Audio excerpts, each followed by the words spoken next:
नमस्कार, आर्या न्यूज़ देख रहे हैं आप और मैं आपके साथ अलका सिंह। बुलेटिन में आपका बहुत बहुत स्वागत है। रुख करते हैं खबरों का। विशेष सचिव और भारत के G20 सचिवालय के संचालन और लॉजिस्टिक प्रमुख मुक्तेश परदेसी ने जो G20 की तैयारियों को लेकर बातचीत की। उन्होंने कहा कि बैठक में 8 से 10 हज़ार लोग आएंगे, जिसकी पूरी तैयारी चल रही है। नेता अपने स्पेशल विमान से आते हैं, उनका कैसे स्वागत होगा, विमान की पार्किंग कहाँ होगी, चीज़ें कहाँ शुरू होती हैं। सुरक्षा में कई एजेंसियां हैं, लेकिन दिल्ली पुलिस फ्रंट पर होगी। दिल्ली में सुरक्षा की उचित व्यवस्था की जाएगी। 2 दर्जन से ज़्यादा होटलों में इनको ठहराया जाएगा। सुरक्षा और मेडिकल की व्यवस्था की जाएगी। रिसेप्शन होगा। मैं आपको बताना चाहूंगा कि 8 से 10 हजार लोग यहाँ आएंगे और इसकी पूरी तैयारी चल रही है। 8 से 10 हजार कैसे लोग होते हैं?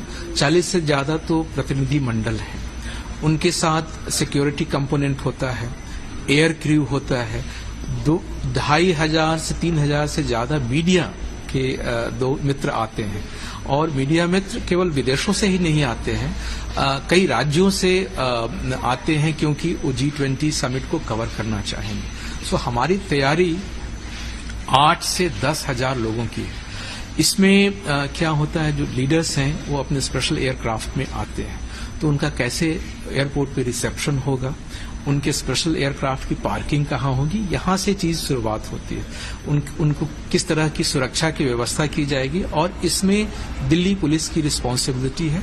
उसमें कई और एजेंसीज भी लगे हुए हैं, लेकिन दिल्ली पुलिस फ्रंट पे है। उसका काम है सारे जो डेलीगेट्स आ रहे हैं और दिल्ली में सुरक्षा की उचित व्यवस्था की जाए, ये दिल्ली पुलिस का काम है। इसके बाद आपने अखबारों में देखा होगा, हमारे दर्शकों ने भी पढ़ा होगा कि 20 से 2 दर्जन से ज्यादा होटल्स हैं जहां पे ये लोग रह रहे हैं। लेकिन जहां जो भी होटल जिसमें लीडर्स रुकेंगे, वहां पे 2 चीजों की व्यवस्था करनी है। वहीं शिवपाल यादव ने विपक्ष की एकता पर बोला कि इतनी सारी पार्टियां हैं, वो कोई ना कोई प्रधानमंत्री का चेहरा जो है वो ढूंढ लेंगे। उसकी चिंता मत करो, नेता हैं उसमें और सब लोग कर लेंगे, उसकी आप लोग चिंता मत करो। लेकिन जिस तरह से सभी राज्यों में आवाज उठाई जा रही है कि कोई नीतीश को कह रहा है, कहीं किसी को, ममता बनर्जी को, क्या आपको लगता है अखिलेश यादव का भी नाम चल रहा है के लिए? देखिए, इसकी चिंता आप लोग मत करो, वो लोग चुन लेंगे। और इतने नेता हैं वहाँ पर, और इतने सीनियर, और इतने मतलब देखिए नेता हैं उसमें, एक नेता नहीं है, और वो सब लोग मिलकर के चुन लेंगे। वहीं श्री गुरु ग्रंथ साहिब जी का 370वां संपूर्णता दिवस तख्त श्री दमदमा साहिब में श्रद्धा और उत्साह के साथ मनाया गया। श्रीमोनी कमेटी प्रधान और जत्थेदार साहिब ने श्री दमदमा साहिब में हाजिरी लगवाई। नए बने श्री गुरु ग्रंथ साहिब भवन, लाइब्रेरी और पानी वाली छबीला का उद्घाटन भी इस दौरान किया गया।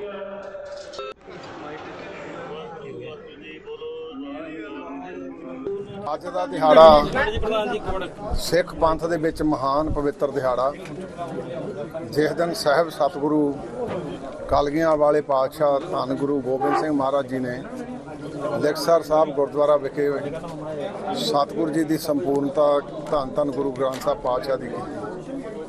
ਸੋ ਸਮੁੱਚੀ ਸੰਗਤ ਨੂੰ, ਗੁਰੂ ਨਾਨਕ ਨਾਮ ਲੇਵਾ ਮਾਈ ਭਾਈ ਨੂੰ ਅੱਜ ਦੇ ਇਸ ਪਵਿੱਤਰ ਦਿਹਾੜੇ ਦੀ ਬਹੁਤ ਬਹੁਤ ਵਧਾਈ ਦਿੰਦਾ। ਸਵੇਰੇ ਖੰਡ ਪਾਠਾਂ ਦੇ ਭੋਗ ਤੋਂ ਬਾਅਦ ਗੁਰੂ ਸਾਹਿਬ ਨੇ ਅਪਾਰ ਕਿਰਪਾ ਤੇ ਬਖਸ਼ਿਸ਼ ਕੀਤੀ, ਜਿੱਥੇ ਇਸ ਤਖਤ ਦਮਦਮਾ ਸਾਹਿਬ ਵਿਖੇ ਇੱਕ ਬਹੁਤ ਹੀ ਖੂਬਸੂਰਤ ਗੁਰੂ ਗ੍ਰੰਥ ਸਾਹਿਬ ਭਵਨ, ਉਹ ਗੁਰੂ ਗ੍ਰੰਥ ਸਾਹਿਬ ਭਵਨ ਦੀ ਖੂਬਸੂਰਤੀ ਇਹ ਆ ਕਿ ਮੈਂ ਭਾਵੇਂ ਸਾਰੇ ਗੁਰਦੁਆਰਾ ਸਾਹਿਬਾਨਾਂ ਵਿੱਚ ਜਾਣਾ, ਪਰ ਜਿਸ ਢੰਗ ਦੇ ਨਾਲ ਉਹਦੀ ਸੇਵਾ ਹੋਈ ਆ, ਰੂਹ ਦੇ ਨਾਲ ਸੇਵਾ ਹੋਈ ਆ, ਸਤਿਗੁਰੂ ਹੀ ਸੱਚਮੁੱਚ ਹੀ ਲੱਗਦਾ ਵੀ ਸਤਿਗੁਰਾਂ ਦਾ ਇਹ ਪਵਿੱਤਰ ਸਥਾਨ ਆ। ਉਸ ਗੁਰੂ ਗ੍ਰੰਥ ਸਾਹਿਬ ਭਵਨ ਵਿਖੇ 16 ਪਲੰਘ, ਜਿਹਦੇ ਵਿੱਚ ਲਗਭਗ 118 ਧੰਨ ਧੰਨ ਸਾਹਿਬ ਸ੍ਰੀ ਗੁਰੂ ਗ੍ਰੰਥ ਸਾਹਿਬ ਸੱਚੇ ਪਾਤਸ਼ਾਹ ਜੀ ਦੀ ਪਾਵਨ ਪਵਿੱਤਰ ਹਜ਼ੂਰੀ 'ਚ जुड़ बैठी साध संगत जी, सब तो पहला फतेह प्रवान करो। वाहिगुरू जी का खालसा वाहिगुरु जी की फतेह। आज आप श्री गुरु ग्रंथ साहिब सच्चे पातशाह जी का संपूर्णता दिवस बड़ी श्रद्धा भाव के नाल मना रहे हैं। तखत श्री दमदमा साहिब की पावन धरती के उत्ते जिथे सचखंड श्री हरमंदर साहिब जी की हजूरी रागी जथे ने कीर्तन सुना के निहाल किया है, उथे भाई भुपिंदर सिंह जी जदों असी बाणी नूं पढ़दे हां ते बाणी दे विच सब कुछ ही है। समुंदर के कंढे के उत्ते कोई खड़ा होवे, उन्होंने समुंदर वाल इशारा करके आखिए कि ओ समुंदर दे विच सामने की दिखदा है, वो कहूगा मैनू पानी दिसदा है, पर उन्होंने दिसदा भी पानी हुंदा है, पर उन्होंने ये नहीं पता कि इस पानी के अंदर बहुत कुछ है।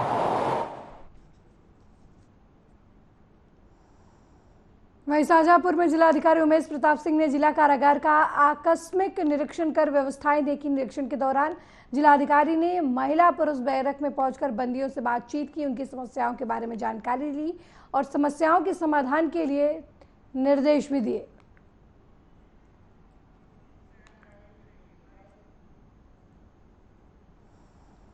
संगम नगरी में ये दो नदियों का संगम है, लेकिन मजहबों का भी संगम रक्षाबंधन के मौके पर देखने को मिला। किसी ने अपने भाई के लिए लंबी उम्र की दुआ मांगी तो कोई बहन चाहती है कि भाई को दुनिया की सारी खुशियां मिले।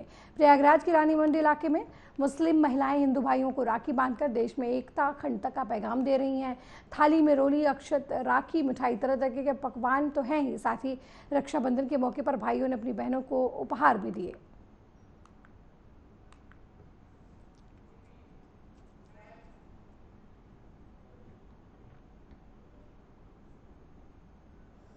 वहीं हापुड़ में पुलिस लाठीचार्ज की घटना के विरोध में इलाहाबाद हाई कोर्ट के वकील आज हड़ताल पर हैं और लाठीचार्ज की घटना से नाराज वकीलों ने गेट नंबर 3 के बाहर पुतला फूंककर साथ ही दोषी पुलिसकर्मियों के खिलाफ कार्रवाई की मांग की है।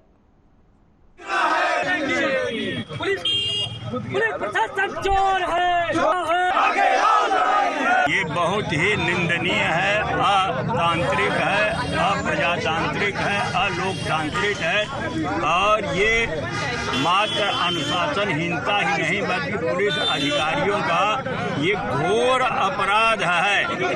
अभी हम लोग जो यहाँ पर हड़ताल कर रहे हैं, पूरा उत्तर प्रदेश हड़ताल कर रहा है, 2-3 पुलिस वालों को निलंबित कर देंगे और बयान दे देंगे कि हमने इनको निलंबित कर दिया। हमारा सिर फूटा, हमारा खून बहा, महिलाओं के साथ अभद्र व्यवहार किया गया, उसका परिणाम जो होगा केवल इतना परिणाम होगा कि 3 को निलंबित कर दिया गया। अगर किसी सत्तारूढ़ दल के किसी भी पार्टी के हों, अगर एक काला झंडा दिखा दिया जाए तो तुरंत गिरफ्तार कर लिया जाएगा और जेल भेज दिया जाएगा। परंतु जो इतना जघन्य अपराध हुआ है उसके विरुद्ध कोई तात्कालिक और कोई विधिक कार्यवाही नहीं की जा रही है। ये बहुत ही निंदनीय है, बहुत ही अफसोसजनक है। वहीं मैसूर में कांग्रेस सांसद राहुल गांधी ने गृह लक्ष्मी योजना के लाभार्थियों के बैंक खातों में प्रत्यक्ष लाभ स्थानांतरण के माध्यम से राशि हस्तांतरित की। इस दौरान कांग्रेस सांसद राहुल गांधी ने कहा कि चुनाव से पहले कांग्रेस पार्टी ने कर्नाटक से 5 वादे किए थे। हमने कहा था कि कर्नाटक पार्टी और उसके नेता जब कुछ कहते हैं तो वो करते हैं। आज हमने टैबलेट पर क्लिक किया तो करोड़ों महिलाओं को सीधे उनके बैंक खाते में 2000 रुपए मिले। हमने आपसे कहा था कि चुनाव के बाद कर्नाटक की जो बहनें हैं, माताएं हैं, उनको बस में जाने के लिए पैसा नहीं देना पड़ेगा। स्कीम का नाम शक्ति था, उसको भी हमने पूरा कर दिया। भारत जोड़ो यात्रा में हजारों महिलाओं से मैं मिला।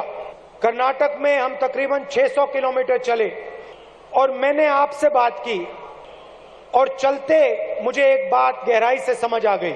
आपने कहा कि महंगाई की चोट आपको लग रही है, चाहे वो पेट्रोल हो, डीजल हो, गैस सिलेंडर हो, अंत में चोट हमारी माताएं बहनों को लगती है। हजारों महिलाओं ने मुझे कहा कि महंगाई को वो सह नहीं पा रही हैं। चलते चलते मुझे बात समझ आई कि जो कर्नाटका की महिलाएं हैं वो इस प्रदेश की नींव है, फाउंडेशन है। चुनाव से पहले कांग्रेस पार्टी ने, हमारे सब नेताओं ने कर्नाटक से 5 वायदे किए थे और हमने कहा था कि जब कांग्रेस पार्टी कुछ कहती है, जब कांग्रेस पार्टी के नेता कुछ कहते हैं तो हम वो करके दिखाते हैं। और आज जब हमने ये टैबलेट पे बटन दबाया तो हमारी करोड़ों महिलाओं को सीधे उनके बैंक अकाउंट में 2000 रुपए मिले। एक स्कीम को छोड़कर सारे स्कीम महिलाओं के लिए बने हैं। जरूर युवा निधि स्कीम युवाओं का है, उसमें हम 3000 रुपए ग्रेजुएट्स को और 1500 रुपए डिप्लोमा होल्डर्स को देते हैं। मगर इस स्कीम को छोड़कर हमारे चारों स्कीम महिलाओं के लिए बनाए गए हैं और इसके पीछे बहुत गहरी सोच है। हम उत्तर प्रदेश के मुख्यमंत्री योगी आदित्यनाथ बेटियों की महत्ता पर बात करते हुए उन्होंने कहा कि डबल इंजन सरकार का मानना है कि बेटी बेटी होती है, उस बेटी के साथ कोई भेदभाव नहीं होना चाहिए, उसे सुरक्षा, संरक्षण और आगे बढ़ने के अवसर मिलने चाहिए। मैं अक्सर देखता हूं कि चाहे बोर्ड परीक्षा हो या फिर प्रतियोगी परीक्षा, जब बिना किसी भेदभाव के नतीजे आने लगे तो बेटियों को ज्यादातर स्थान मिला है।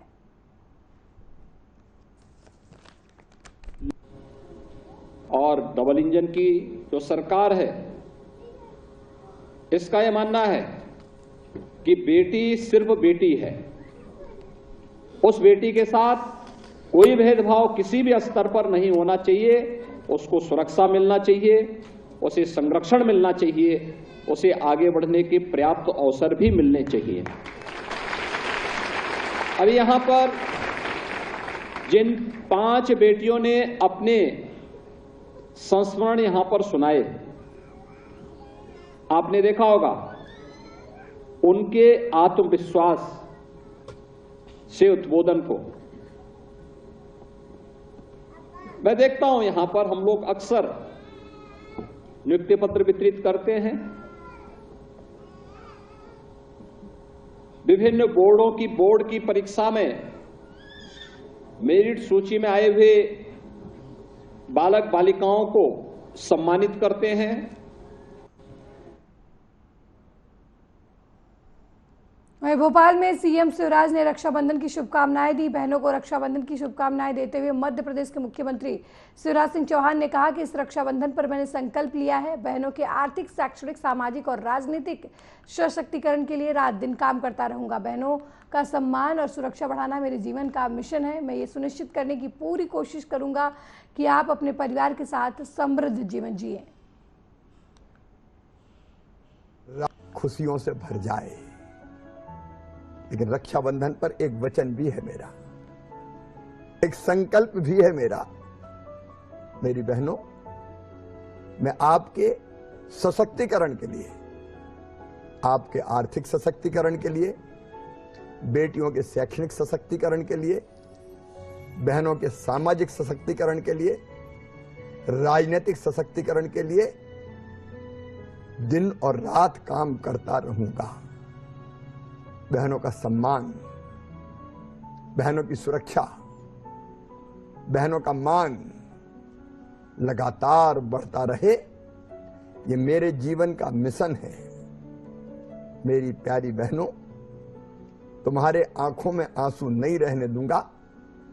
आपके चेहरे पर मुस्कुराहट आए और परिवार के साथ आप सुखपूर्वक जीवन जिए, इसके लिए मैं हर संभव प्रयास करता रहूंगा। वहीं हापुड़ में अधिवक्ताओं पर हुए लाठीचार्ज पर मुरादाबाद के अधिवक्ताओं में आक्रोश। मिली जानकारी के मुताबिक हापुड़ में प्रदर्शन करते समय अधिवक्ताओं पर पुलिस ने लाठीचार्ज किया था। वहीं हापुड़ में अधिवक्ताओं पर हुई लाठीचार्ज पर मुरादाबाद के अधिवक्ताओं ने कलेक्ट्रेट पर प्रोटेस्ट किया। मुरादाबाद के अधिवक्ताओं ने कहा हापुड़ में लाठीचार्ज वाले पुलिसकर्मियों को सस्पेंड करने की मांग की और लाठीचार्ज के दौरान घायल हुए वकीलों को मुआवजा देने की भी मांग की।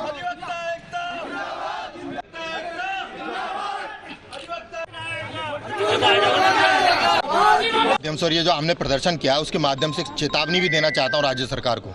हम अधिवक्ता लोग विपक्षी पार्टी नहीं है। जैसे कि विपक्षी दलों को आप यदि लाठी के बल पे या ताकत के बल पर दबा लेते हो, अधिवक्ताओं को दबाना आसान नहीं है। ये मानसिकता बदलनी होगी कि हमें विपक्षी दल ना समझें, हम अधिवक्ता हैं। यदि हम इस बात पर अड़ गए कि हम यदि सरकार के खिलाफ खड़े हो गए तो ये दिक्कत हो जाएगी राज्य सरकार के लिए। इसलिए राज्य सरकार अधिवक्ताओं के साथ बैर मोल ना ले। हम राज्य सरकार का, पुलिस का, प्रशासनिक अधिकारियों का हर काम में सहयोग करते हैं। हम ये प्रयास करते हैं कोई हमारे बीच में मतभेद ना हो। लेकिन मेरी मांग ये है कि हापुड़ में जो लाठीचार्ज हुआ है उसकी मैं घोर निंदा करता हूं तथा उसके दोषी कर्मचारी, दोषी अधिकारीगण और जो पुलिस वाले हैं जिन्होंने लाठीचार्ज कराया निर्दोष हम वकीलों के ऊपर, उनकी गिरफ्तारी तुरंत की जाए और जो जिलाधिकारी और वहाँ का एसएसपी है और जो दोषी क्षेत्राधिकारी उनका स्थानांतरण वहाँ से अन्यत्र कर दिया जाए और जो घायल अधिवक्ता हैं उन्हें मुआवजा दिया जाए। मैं उनके इस कृत्य की घोर भर्त्सना और निंदा करता हूं। ऐसा कार्य जो हम लोग जो एक शांतिपूर्वक प्रदर्शन कर रहे थे, विरोध कर रहे थे, क्या हमें इस देश में विरोध करने का भी कोई अधिकार नहीं है? अरे आप लोग जो करोगे तो उसका तो विरोध करा जाएगा। हर गलत बात का इस देश में विरोध करना चाहिए। ये संविधान की हत्या है और हम लोग कतई पढ़े लिखे व्यक्ति है। ऐसा गाजियाबाद में दिन दहाड़े एक वकील की हत्या का मामला सामने आया है। गाजियाबाद के थाना सिहानी गेट क्षेत्र तहसील में अज्ञात हमलावरों ने वकील की गोली मारकर हत्या कर दी। घटना के समय वकील अपने चैम्बर में बैठे थे। जानकारी के अनुसार वकील मोनू चौधरी अज्ञात हमलावरों ने सिहानी गेट थाना क्षेत्र में मौजूदा तहसील परिसर के अंदर चैम्बर में घुसकर गोली मार दी उन्हें। घटना के समय मृतक मोनू अपने चैम्बर में 95 में खाना खा रहे थे। सूचना पाकर मौके पर पहुंची पुलिस फिलहाल मामले की छानबीन में जुट गई है। आज लगभग 2:15 बजे थाना सिहानी गेट पुलिस जनपद गाजियाबाद को सूचना मिली कि जब मोनू चौधरी उर्फ मनोज चौधरी नाम के व्यक्ति अपने चेंबर में बैठे हुए थे तभी दो अज्ञात व्यक्तियों द्वारा इनको गोली मार के इनकी हत्या कर दी गई है। तत्काल पुलिस मौके पर आ गई, फॉरेंसिक की टीम बुला ली गई है, शव को पोस्टमार्टम हेतु भेज दिया गया है एवं आगे की आवश्यक वैधानिक कार्रवाई की जा रही है। वहीं रायबरेली में पुलिस का मानवीय चेहरा एक बार फिर सामने आया है, जहां 2 मासूम बच्चों के साथ आत्महत्या करने गई महिला को लालगंज पुलिस टीम के द्वारा बचाया गया। सकुशल उसके परिजनों को उसे सौंपा गया। थाना लालगंज पर सूचना प्राप्त हुई कि एक महिला परिवार विवाद के चलते अपने 2 नाबालिग बच्चों के साथ आत्महत्या के उद्देश्य से रेलवे ट्रैक की ओर गई है। सूचना पर तत्काल प्रभारी निरीक्षक लालगंज श्री शिव शंकर द्वारा पुलिस टीम के साथ मौके पर पहुंचकर रेलवे ट्रैक पर अपने बच्चों के साथ खड़ी महिला को आरक्षी निकतापाल की सहायता से समझा बुझाकर रेलवे ट्रैक से सकुशल हटाया था। स्थानीय थाने पर ले जाया गया, जहां पर परिजनों को समझा बुझाकर उसे सुपुर्द कर दिया गया। रायबरेली पुलिस के इस काम की आम जनमानस में प्रशंसा हो रही है।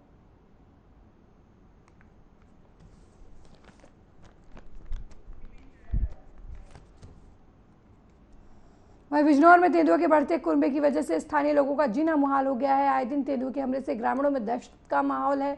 तेंदुए के खौफ की वजह से लोग अपने खेतों में भी जाने से डर रहे हैं। वहीं नजीबाबाद के सुआवाला में वन विभाग की तरफ से लगभग तेंदुए को कैद करने के लिए पिंजरा लगाया गया, जिसमें तेंदुए को कैद करके उसे फिर से घने जंगल में छोड़ दिया गया।